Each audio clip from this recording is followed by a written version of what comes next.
চলতি অর্থ বছরে আজোয়া, মরিয়ম, মেরজুল, মাবরুম এবং আম্বার খেজুর আমদানির ক্ষেত্রে প্রতি কেজিতে ৩.৭৫, আলজেরিয়া, টিউনিশিয়ান খেজুরে ২.৩০ এবং ইরাকের খেজুরে $1 শুল্ক হার পরিশোধ করতে হবে।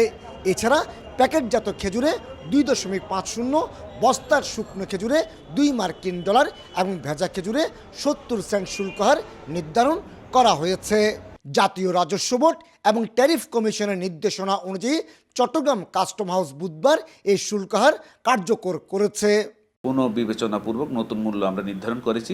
আর জাতীয় রাজস্ব বোর্ডও এক্ষেত্রে খেজুরের ট্যাক্স রেট কমিয়েছেন। আমদানিকারকরা শীঘ্রই এলসি খুলবেন এবং এই যে আমরা যে বেনিফিট তাদের দিয়েছি এক্ষেত্রে বাজারে এটা খুবই ভালো প্রভাব পড়বে বলে আমরা আশা করছি। 2022-23 অর্থ বছর পর্যন্ত কোনো রকম শ্রেণী বিভাগ ছাড়াই মাত্র 50 সেন্ট থেকে $2.50 আমদানির উপর খেজুরের শুল্কায়ন করত চট্টগ্রাম কাস্টম হাউস।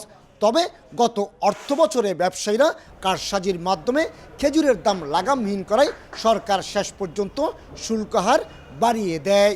এদিকে মাত্রাতিরিক্ত শুল্ক হারের কারণে রমজান সামনে রেখে খেজুর আমদানি অর্ধেকে নেমেছে।